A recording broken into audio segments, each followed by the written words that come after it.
For years, the story of Deitrick Haddon and the collapse of his first marriage existed only in fragments, whispered opinions, half-formed assumptions, and carefully guarded silence. Fans watched his career grow, his platform expand, and his public persona evolve. But the truth behind what really destroyed that marriage remains sealed behind dignity, faith, and the pressure to move on without explaining anything at all. At 49, when his first wife finally chose to speak, it wasn't fueled by bitterness or a desire to reopen wounds. It came from a place far quieter and far heavier, a place where years of being misunderstood finally outweighed the comfort of silence. She didn't step forward to rewrite history. She stepped forward because history had already been rewritten without her, and what she revealed challenged nearly every assumption people thought they understood. She explained that the end of their marriage was not caused by a single explosive event, scandal, or betrayal the public loves to imagine. It was dismantled slowly, piece by piece, by pressures most people never see and expectations no one prepares you for. She described how early on, love and shared faith carried them through moments of uncertainty. There was hope, ambition, and belief that calling and marriage could grow together. But as Deitrick's ministry and visibility expanded, the marriage quietly began to shift. Not because love disappeared, but because balance did. She spoke about how ministry does not simply demand time. It demands emotional presence, adaptability, and sacrifice that often goes unacknowledged. As platforms grew, so did expectations. Expectations to be strong, to be supportive, to remain silent, and personal needs conflicted with public purpose. She revealed that the role she was expected to play changed without conversation. She was no longer simply a wife. She became a support system, a shield, a stabilizer, often without support of her own. She explained how faith communities sometimes assume that shared belief automatically equips couples to endure anything. But belief does not erase exhaustion. Prayer does not replace communication. And calling does not cancel the need for mutual care. She spoke about loneliness that didn't come from being alone, but from being unseen. Being present in rooms full of people while feeling emotionally absent from the one relationship that should have been safest. According to her, one of the most painful aspects was how quickly private strain became public expectation. She was expected to smile through uncertainty, to uphold an image while the foundation was cracking quietly beneath it. When concerns were raised, they were often reframed as lack of understanding, lack of patience, or lack of faith. Over time, that reframing trained her to doubt her own emotional instincts. She began questioning whether her pain was valid, or simply a failure to be spiritual enough. That internal conflict, she said, was more damaging than any argument. She revealed that many of the issues that ultimately destroyed the marriage were never dramatic enough to attract attention. They were subtle, missed conversations, emotional distance disguised as dedication, priorities that shifted without acknowledgement. Each one small on its own, but devastating when compounded over years. She explained that when marriages dissolve in ministry spaces, the blame often defaults to personal weakness rather than structural imbalance. The demands of leadership are praised, while a cost to the marriage is minimized. She described how silence became a survival strategy. Speaking up felt risky, not speaking felt safer, and in choosing safety repeatedly, she lost herself slowly. One of the most difficult truths she shared was how accountability often flowed in one direction. She was encouraged to be understanding, flexible, forgiving, while her own needs were postponed indefinitely. Over time, that imbalance eroded trust. Not because mistakes were unforgivable, but because conversations were never fully allowed to happen. She made it clear that she was not exposing this to assign blame or to tarnish anyone's reputation. Her purpose was clarity. Clarity for those who assume marriages end because of singular failures instead of prolonged neglect. Clarity for women who believe their exhaustion means they are weak. Clarity for couples navigating ministry without language for what they are losing in the process. She revealed that the marriage didn't collapse overnight. It withered, slowly, quietly, and by the time the end arrived, it felt less like a shock and more like a grief already processed in silence. She spoke about how divorce in faith communities carries its own unique shame. You are expected to heal quickly, to disappear quietly, to not complicate narratives of success and redemption. She complied for years, but compliance did not bring peace. It brought erasure. Her decision to finally speak was not about reopening wounds. It was about reclaiming her voice from a story that never fully included her. She wanted people to understand that what really destroyed the marriage was not scandal, but imbalance. Not betrayal, but burnout. Not lack of faith, but lack of mutual presence. And in telling that truth, she wasn't asking for sympathy. She was offering recognition. Recognition that marriages can fail not because people stop loving each other, but because they stop being able to reach one another. And that truth, once spoken, changes how the story is finally understood. She went on to explain that what hurt most was not the public outcome of the divorce, but the private process that led there. The slow realization that the marriage was no longer a shared space, but a space she was managing alone. She described days structured around someone else's calling, someone else's schedule, someone else's emotional bandwidth, while her own needs were constantly deferred. At first, she told herself it was temporary, that seasons of sacrifice were part of ministry, that things would stabilize once certain goals were reached. But the goalposts kept moving. Each new level of success came with new demands, new travel, new expectations, and fewer moments of genuine connection. She spoke about how easily sacrifice becomes normalized when it is praised.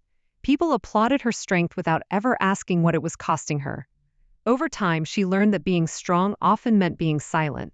She revealed that conversations about emotional distance were frequently redirected towards spiritual language. Instead of addressing disconnection, she was encouraged to pray harder, submit more, trust the vision. Those responses made her feel unseen. She wasn't questioning faith, she was questioning absence. But absence, when framed as devotion to God's work, becomes difficult to challenge without feeling guilty. She shared how that guilt slowly trained her to suppress her own emotional signals. She began to believe that needing attention was selfish, that wanting partnership was impatience, that exhaustion was a personal failure rather than a relational imbalance. That internalization, she said, did more damage than any argument ever could. It taught her to abandon herself quietly. She described how the marriage became increasingly functional rather than intimate. Conversations revolved around logistics, appearances, responsibilities. Emotional check-ins disappeared. When conflict arose, it was often postponed indefinitely because there was always something more urgent, a service, a trip, a commitment. Postponement became permanent, and when problems are never addressed, they don't fade. They harden. She explained that resentment didn't arrive suddenly. It grew slowly in the space where connection should have been.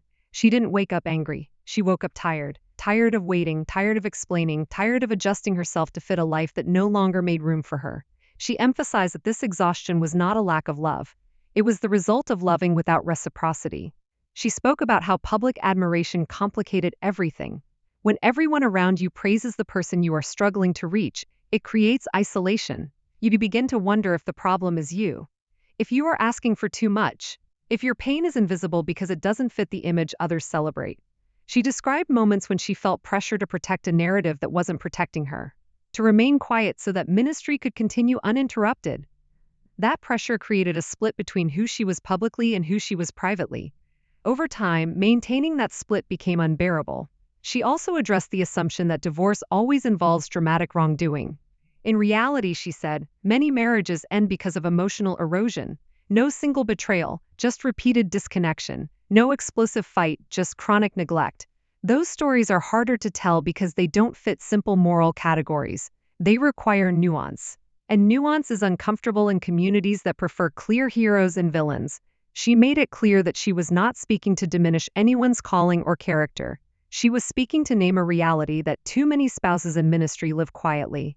A reality where the marriage becomes secondary to the mission, and raising concerns feels like opposing God's work. She challenged that idea directly, stating that no calling should require the emotional disappearance of a spouse.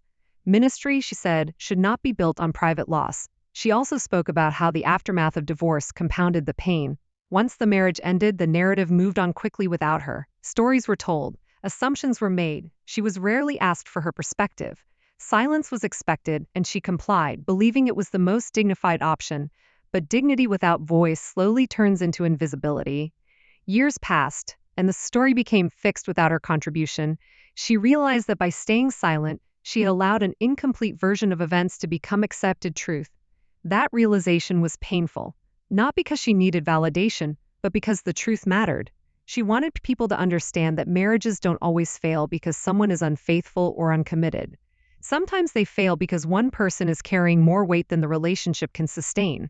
She wanted women in similar situations to hear something she never heard early enough, that their needs are not obstacles to God's plan, that asking for presence is not a lack of faith, that endurance without connection is not love.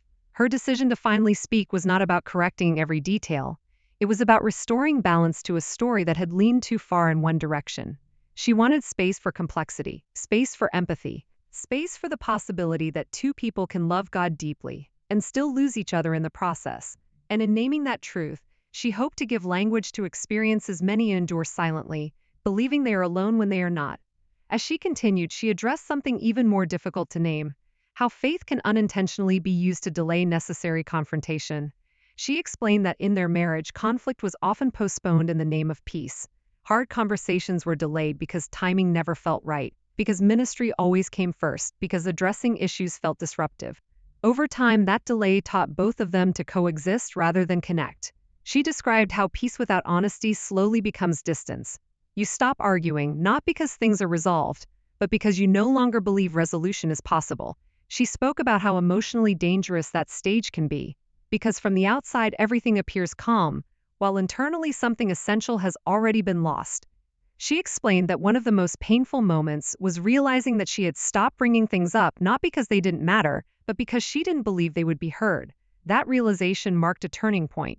It wasn't a dramatic fight or a breaking scandal. It was quiet resignation. She spoke about how ministry culture often celebrates endurance without asking what is being endured. People are praised for staying, not for being healthy. Leaving is framed as failure, while staying silent is framed as faithfulness. That framing, she said, traps many spouses in emotional limbo. You feel guilty for wanting more, yet empty for settling for less. She described how she began to feel like a supporting character in her own life, present but peripheral. Her role became functional rather than relational. She was needed but not fully known. That distinction mattered more than she realized at the time. She also spoke about how the public nature of the marriage added pressure to suppress honesty. When a relationship becomes symbolic, representing faith, success, or redemption, admitting strain feels like betrayal. She felt responsible not just for her husband's calling, but for the image surrounding it. That responsibility, she said, was never discussed, but it was deeply felt. Over time, it created fear. Fear of being labeled unsupportive. Fear of being misunderstood. Fear of being blamed if things fell apart. That fear kept her silent longer than was healthy. She explained that silence is often mistaken for agreement. In reality, it is frequently self-protection. She also addressed how gender expectations played a role. As a wife in ministry, she was expected to adapt seamlessly, to absorb emotional strain quietly, to prioritize everyone else's needs without complaint. When she struggled, the struggle was often framed as personal weakness rather than an understandable response to imbalance. Space for the possibility that two people can love God deeply and still lose each other in the process. And in naming that truth, she hoped to give language to experiences many endure silently, believing they are alone when they are not. As she continued, she addressed something even more difficult to name: how faith can unintentionally be used to delay necessary confrontation. She explained that in their marriage, conflict was often postponed in the name of peace. Hard conversations were delayed because timing never felt right, because ministry always came first, because addressing issues felt disruptive.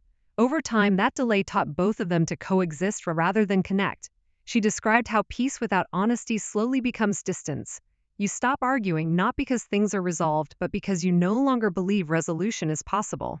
She spoke about how emotionally dangerous that stage can be, because from the outside everything appears calm, while internally something essential has already been lost. She explained that one of the most painful moments was realizing that she had stopped bringing things up not because they didn't matter, but because she didn't believe they would be heard. That realization marked a turning point. It wasn't a dramatic fight or a breaking scandal. It was quiet resignation.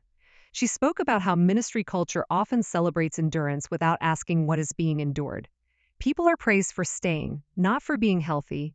Leaving is framed as failure, while staying silent is framed as faithfulness. That framing, she said, traps many spouses in emotional limbo. You feel guilty for wanting more, yet empty for settling for less. She described how she began to feel like a supporting character in her own life, present but peripheral. Her role became functional rather than relational. She was needed but not fully known. That distinction mattered more than she realized at the time. She also spoke about how the public nature of the marriage added pressure to suppress honesty.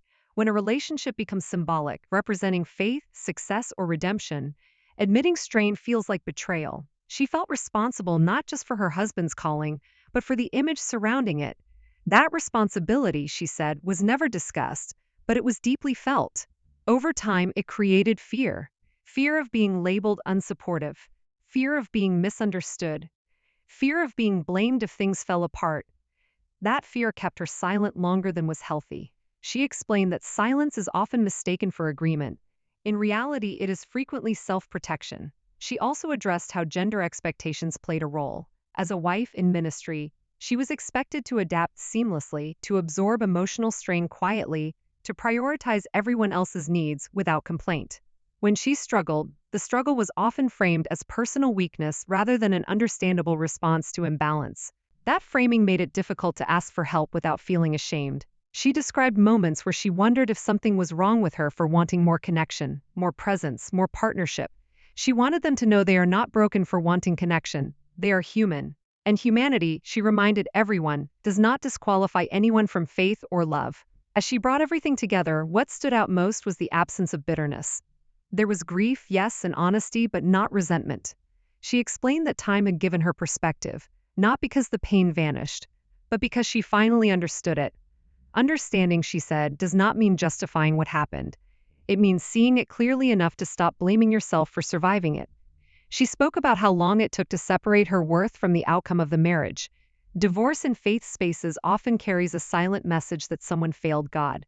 That message lingered with her for years, shaping how she saw herself, how she prayed, how she trusted her own judgment.